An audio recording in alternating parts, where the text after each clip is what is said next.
Saudara, sejumlah perawat honorer di Rumah Sakit Anutapura meminta keadilan pihak Rumah Sakit Anutapura Palu, Sulawesi Tengah akibat diberhentikan.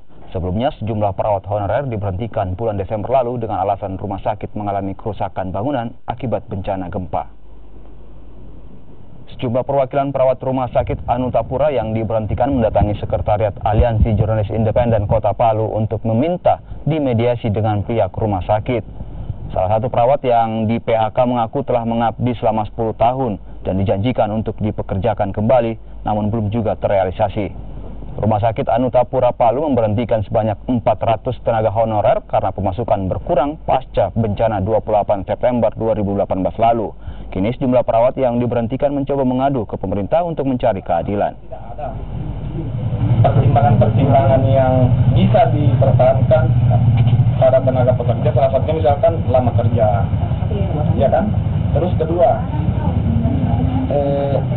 pertimbangannya itu yang kedua, usia yang mau diberhentikan ini. Sekarang kan umur 30 tahun, tidak ada lagi yang, maksudnya instansi yang menerima pekerja itu di atas 30, tidak ada kayaknya buat dia. Jadi bagaimana nasibnya orang yang dipekerjakan sementara sekian puluh tahun mengabdi? Sehingga kami mengambil suatu keputusan bahwa salah satu yang kami dorong untuk tetap bertahan, ada orang yang pada hari H itu sampai 2 minggu itu yang kita harus pertahankan. Berarti perawat-perawat ini, pegawai ini betul-betul loyal terhadap kerjanya.